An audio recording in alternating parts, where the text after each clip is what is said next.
we talk about hunting discomfort, I want you to kind of go into what that means to you and kind of what brought you to that title, that journey. But I kind of feel like the people we love kind of prepared us for that by believing in us. And I would imagine you feel similar. Yeah, there's no question.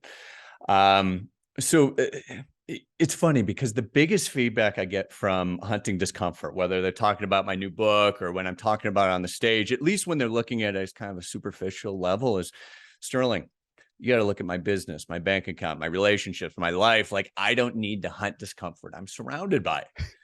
You know, and I get it, because we live in a crazy, uncertain, uncomfortable world with tech disruption, global uncertainty, inflation. You know, we're dealing with all these unknown and all this uncomfortable things out around us. So I get it.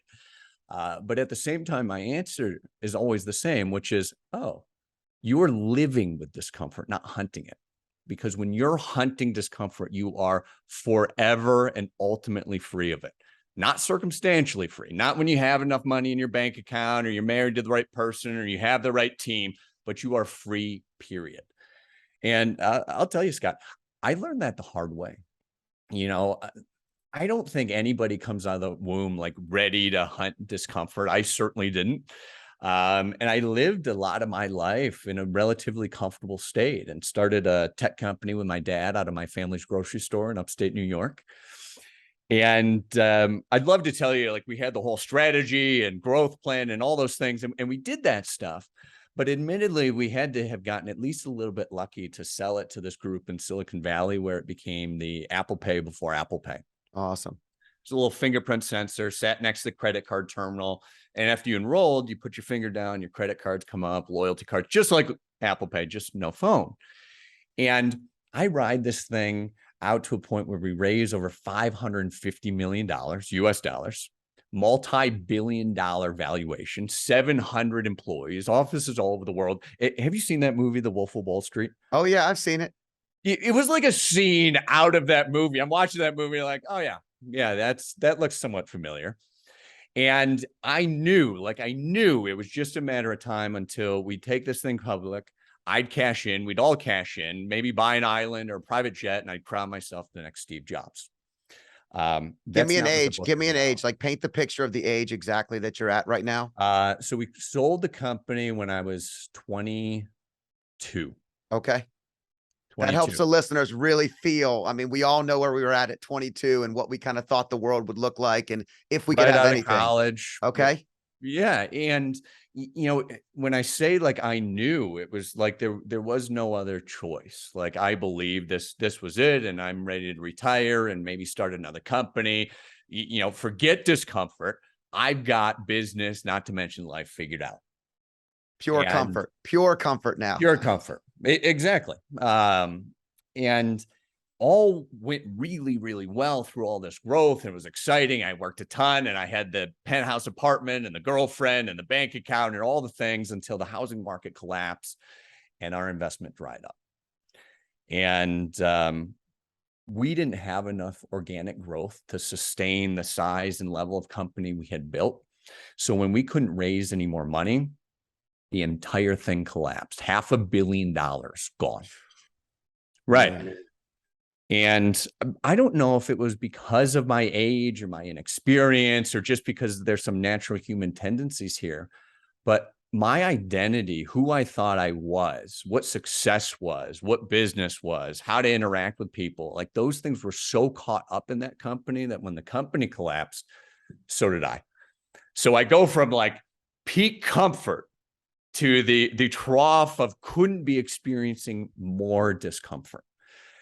And I went through what I now call the discomfort defaults, ineffective ways of dealing with discomfort that hold us back: avoiding, denying, and surviving. Avoiding as in, I know there's some difficult conversations I need to have, and I'm going to put them off as long as I can, right? Everybody's done that, I think, in some shape or form. Denying, I can't tell you, Scott, how many reports we looked at as the company was coming to an end, as my bank account's declining, that said some version of, oh, yeah, everything's going to be okay, when clearly it wasn't, right? Denying the reality, the uncomfortable reality that was, and surviving. I think this one's the worst, at least was for me. Is it Which like a is blind optimism though, was the last one, right? It's like right. you're almost, you believe in Yeah. what you've been doing so much that in some ways you're kind of you don't want to face it, you're denying it, but you're blindly just optimistic. Like it's all going to be fine. It'll be fine.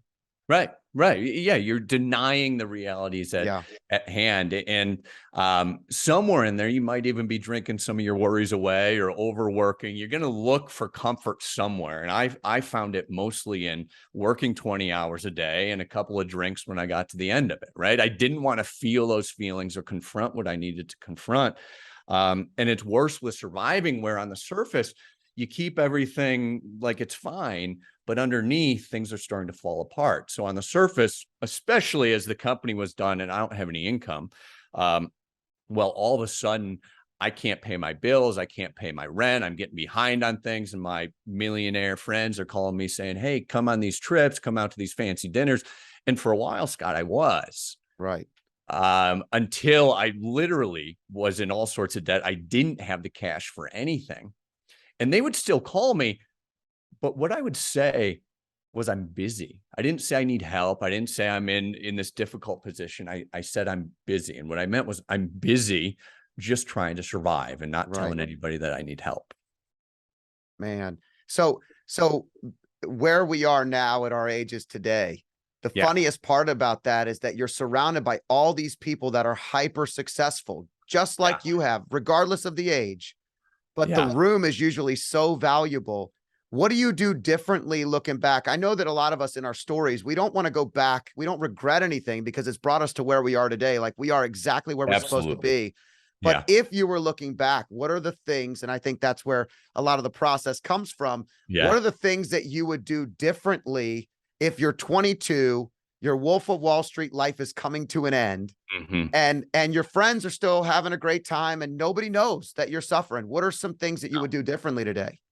Well, the thing with those discomfort defaults, avoiding, denying, and surviving, is that they kind of work like a governor on a car, right? No matter how much more you work, even to some extent, how much more money you throw at it, you just can't go any faster. You just can't produce any new breakthrough results. And that's where a lot of people are.